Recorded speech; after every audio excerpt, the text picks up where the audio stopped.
Well, good evening. It's great to have all of you here this evening.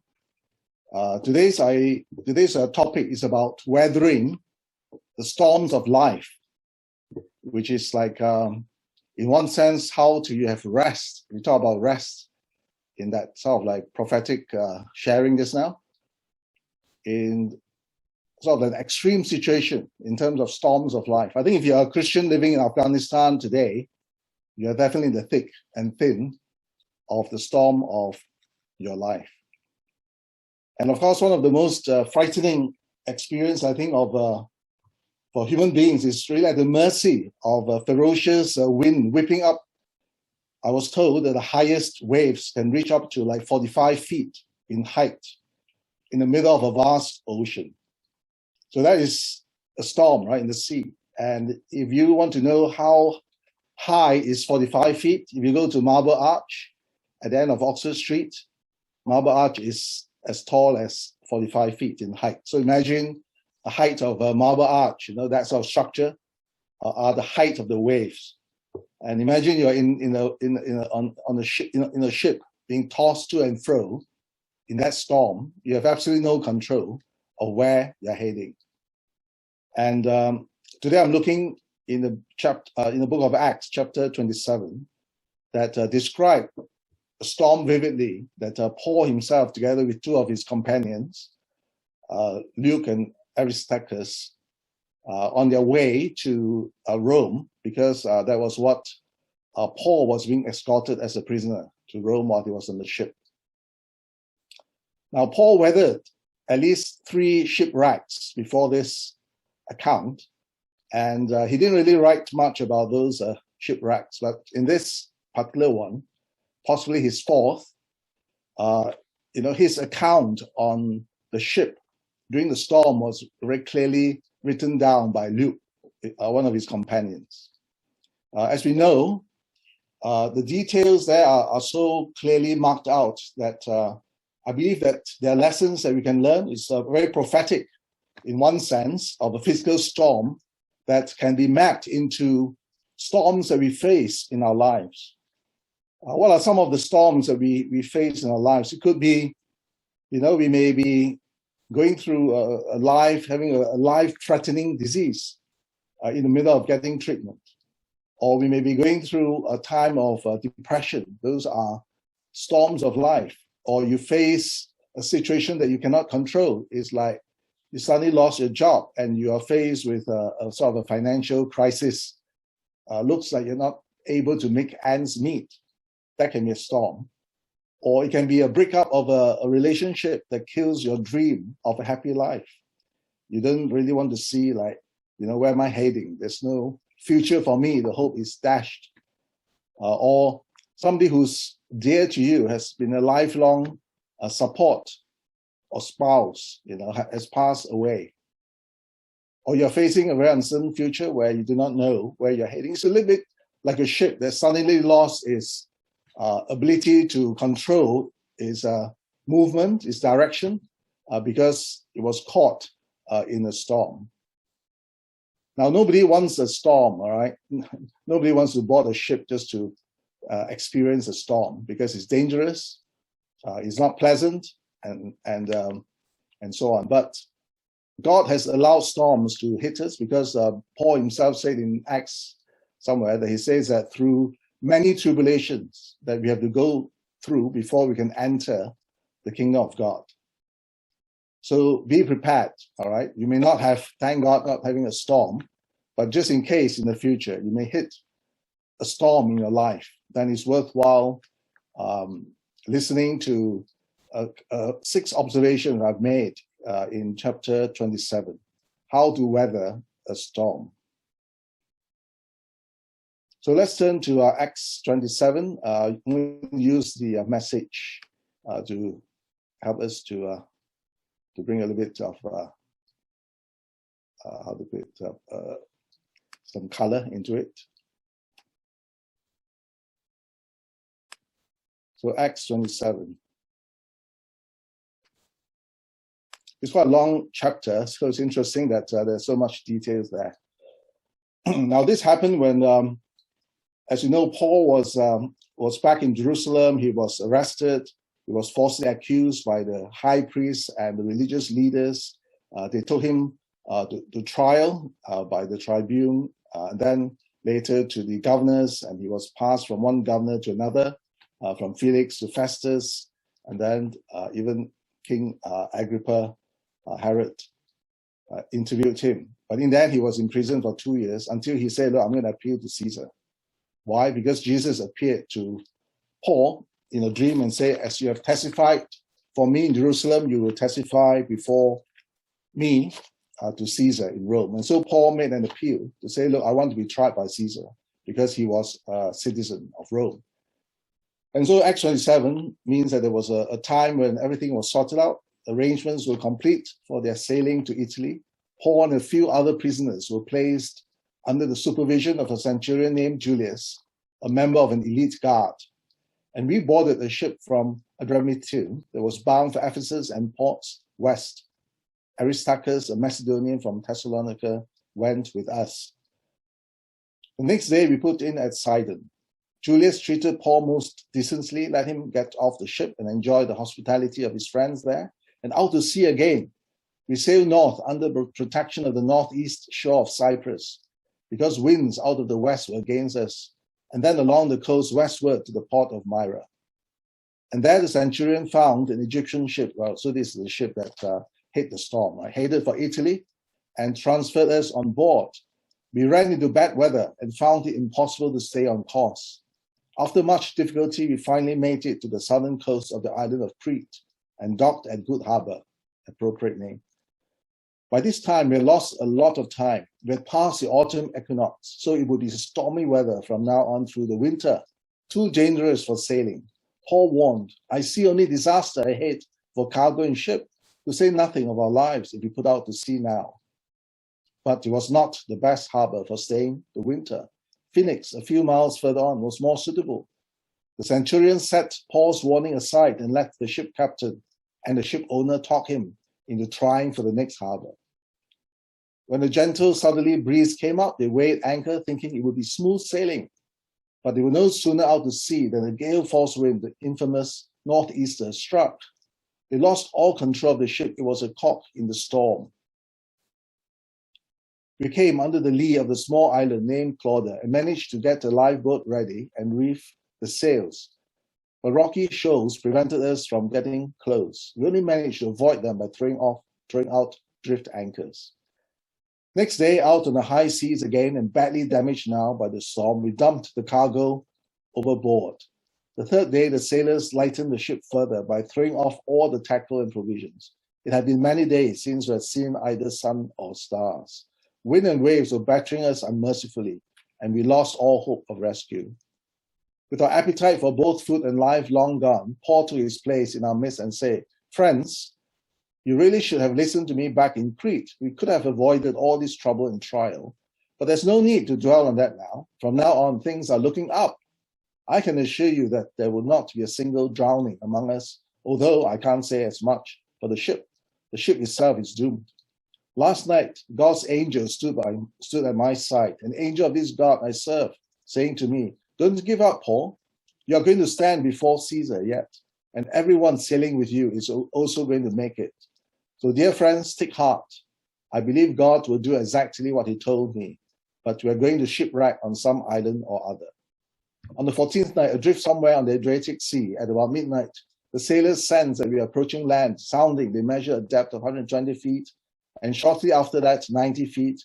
Afraid that we were about to run aground, they threw out 4 anchors and prayed for daylight. Some of the sailors tried to jump ship. They let down the lifeboat, pretending they were going to sell out more anchors from the bow. Paul saw through their guise and told the centurion and his soldiers, if these sailors don't stay with the ship, we're all going down. So the soldiers cut the lines to the lifeboat and let it drift out. With dawn about to break, Paul called everyone together and proposed breakfast. This is the 14th day we have gone without food. None of us has felt like eating, but I urge you to eat something now. You need the strength for the rescue ahead. You're going to come out of this without even a scratch. He broke the bread, gave thanks to God, passed it around, and they all ate heartily. 276 of us all told. With the meal finished and everyone full, the ship was further lightened by dumping the grain overboard. At daybreak, no one recognized the land, but then they did notice a bay with a nice beach. They decided to try to run the ship up on the beach. They cut the anchors, loosed the tiller, raised the sail, and ran before the wind toward the beach. But we didn't make it. Still far from shore, we hit a reef, and the ship began to break up. The soldiers decided to kill the prisoners so none could escape by swimming.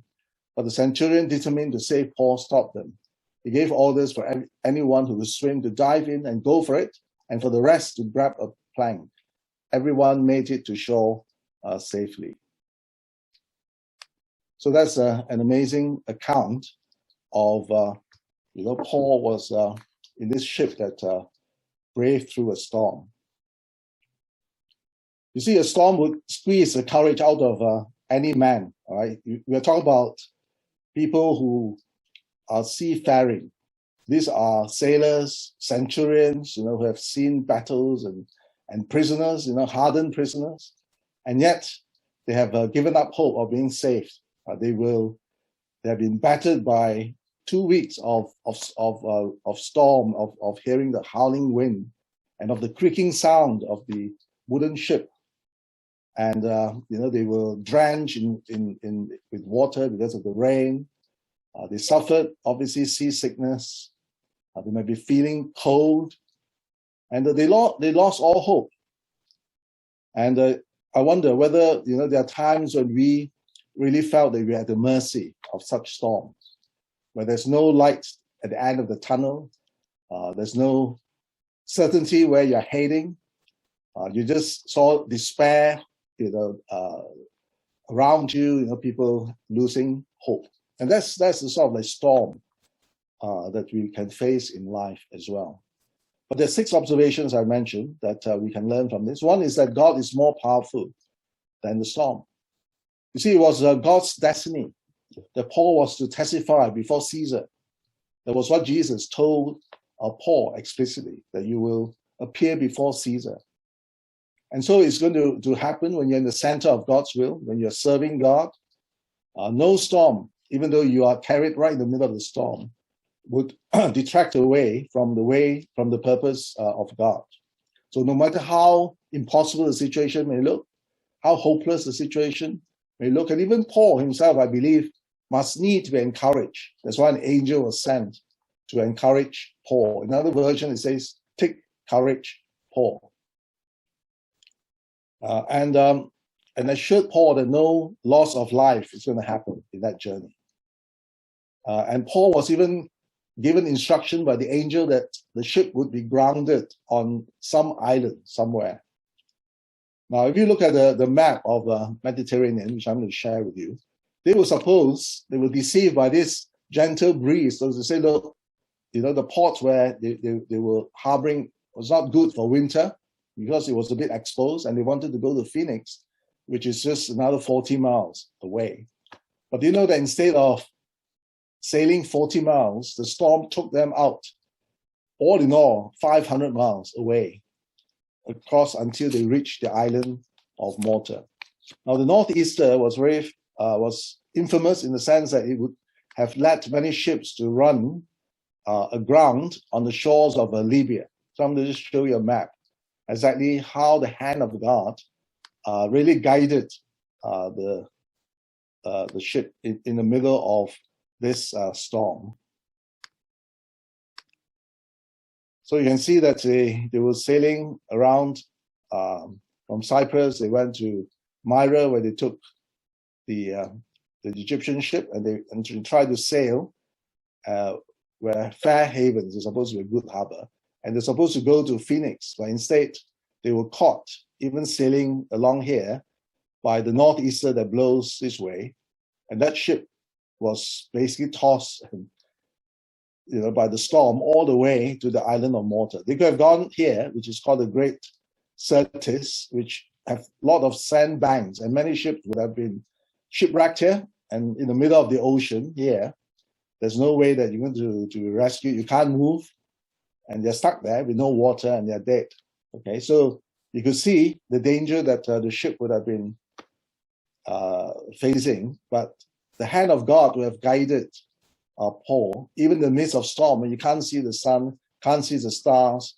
But can you see that it's really a miracle to hit this small little island of Malta? The ship could have gone anywhere in this Mediterranean Sea. So God is more powerful than any storm. And if you're in the middle of God's purpose, even though you can't see the stars, you don't seem to be guided by anything, all you hear is just, fear or anxiety trying to assail you, just like the waves were battering the ship. Be assured that God will guide you to the place where God wanted you to be. And then they landed at Malta, where there were open hearts to be reached. Secondly, storms will create opportunities to share the gospel. You see, God has a purpose for even every storm that assails us. God does not waste the storm. You think about the Bible when Jonah was thrown into the sea because of the storm. Well, there's a way God wanted to teach Jonah a lesson. And also to let the sailors there know who God is. And when Jesus sent the disciples out in the Sea of Galilee and they confronted the storm, what did they learn? They realized that Jesus has authority over the waves and the wind. So storms create opportunities for God to act. And here, as we realize that these are hardcore prisoners, right? Hardcore sailors, soldiers, they're not normally open to the gospel. But because of those 14 days of, even the brave men in the midst of this storm, their courage failed. They have to be more open to this prophetic word from Paul to say, look, none of you will perish. The ship will run aground on the island. Imagine how impactful that would be. How this experience will have stuck in the minds of these people for the rest of their lives. That they met this Paul, a Christian, that shared with them that he met an angel, and how the angel told him that none of them would perish. And of course, when they landed in Malta, the fact that Paul was not hurt by a snake that coiled around his hand was another testimony to the sailors and the soldiers, right? And of course, the people in Malta also were more open to the gospel. So here in the midst of the storm, there were opportunities for the gospel, or the purpose of God, to be worked out. I remember, one of the storms in my life was when my dad had stomach cancer. And Solan had to go back to look after him, carrying the eldest daughter, the only daughter then, who was 8 months old, or 6 months old, to look after him. And in the middle of that storm, when, things looked so helpless because there was nothing, that can be done medically for my dad and so on. My dad, in the middle of, him losing blood because of stomach cancer, that Solan decided to share the gospel because she saw that his blood pressure was dropping down. And suddenly my dad became conscious, and there the gospel was shared with my dad. And my dad smiled, and then he recovered. And for the next few weeks, Solan was able to share the gospel, and he would pray with Solan. And at that time, when Solan shared the gospel with my dad was smiling past her, and she said, "Why?" And my dad said, "I saw Jesus." And it was during that time when his blood pressure was dropping, and Solan thought that we're going to lose him, that he was able to encounter Jesus. So there was that gospel that was shared. And some weeks later, my dad was passed on to glory. He was smiling the whole day. And then his elder sister was there at his deathbed, and he was smiling all the way through until his last breath. And the sister said, "This is amazing. I've seen a fair number of people that have passed away, in front of her." And she said, "I've never seen someone that passed away so peacefully and so happily. Is it because my brother has accepted Jesus?" Yeah, she asked Solan, and she said, and Solan said yes. And my aunt asked and said, "Am I too old to believe in Jesus?" And Solan said no. So you see, in the midst of a storm, the gospel can be shared. All right. So God uses every storm. the next point is that God uses the storm to change you. You see, Paul went in as a prisoner, but in the course of that journey, of that storm, he became the captain of the ship, right? When everybody has given up hope, he stood up and he encouraged the people and said, look, no, none of you will die. You're going to reach that island. And Paul himself also told them told the soldiers to say, look, the sailors are going to jump ship, took away the lifeboat and would leave you guys behind. So you better cut away the lifeboat so that the sailors are stuck with us. And so you see, Paul became the leader. He became the captain of the ship. And he was the one who asked the people to say, look, it's time to eat something because you need the strength when the boat or when the ship will run aground. So the storm actually prepares and changed Paul from prisoner to a captain. In James 1 verse 2 says, count it all joy, my brothers, when you meet trials of various kinds, for you know that the testing of your faith produces steadfastness. And that steadfastness has its full effect, that you may be perfect and complete, lacking in nothing. So very often God used storm, right, to shake away things that we are so reliant on until we can only depend on Him completely. And so through the storms of life, we become strengthened in areas where we may be weakened, or that we may learn new skills, new confidence that God can be trusted out of the storm. So out of the storms, we will become a better person, a stronger person. A fourth point is that the comfort we receive from God can be shared with others. You see, when Paul was encouraged by the angel, he also encouraged the people on board, all 276. Some of them are not really good people, so to speak, but every soul is precious to God. And very often when we ourselves went through the storm, we'll be able to empathize better with people who are going through the same sort of storm they're going through, whether it's bereavement, whether it's a financial challenge, whether it's going through a sickness. God allows us in the middle of the storm, as you are comforted, that in future or even in the storm itself, you can be a comfort to others. I remember when Solan was going through chemo, all the patients were all receiving the sort of poisonous chemo seated around her, and she was there able to comfort the people, share the gospel with the people in the middle of her own storm, right? Because she does not even know whether she's going to survive through or not. So this is the sort of way that God uses a storm, so that through that experience, we'll be able to comfort others. And not only that, but God also gives you the people that you can influence in a storm. In verse 24, the angel told Paul, behold, God has granted you all those who sail with you. Because we are servants of the Lord, we ourselves not only receive favor from God, our blessing, our favor are also shared with those that God has put around us.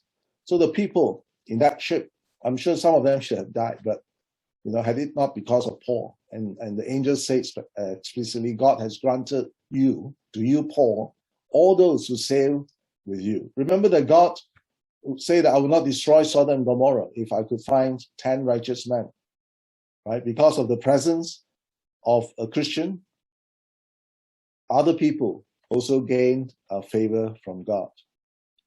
So maybe when we're going through a storm, find out the men and the women God has given you the charge to have influence over them. Just like my aunt, she is one that in the storm when my father was dying of cancer, who got saved in the process, that she is one of those in that ship, right? That she also received that favor of God. And I believe that my aunt was saved because she had made that request. So let's look out, not just look at our own situation, but look out for the people that God has placed under your charge as well. And finally, God is sovereign, but we have to do our part. You see, Paul may be very certain that he's going to go to Rome anyway. This is what Jesus said. This is what's going to happen. But you see, Paul did not refrain from using his wisdom and exercising his responsibility. In other words, God will work out his way according to sovereignty. I mean, like, for example, the storm driving the ship to Malta, that's an act of God. Paul could never have done it by himself. But Paul warned the centurion, right? Don't go out because it's a dangerous time to sail. And yet the centurion preferred to listen to the captain than to Paul, even though Paul has got some experience of shipwrecks before in his life. And Paul also used his wisdom, right, to warn the centurion to say, you better cut off that lifeboat because the sailors are going to sneak out. So Paul used his wisdom as well. And then Paul also told the man, right, to eat because you're going to need that energy to swim ashore. So God uses us as his means, but he also expects us to use the wisdom that he has given to us and to be responsible. So God will do the things that he himself alone can do, but we are to exercise our wisdom and our diligence unless God overrules it in that process.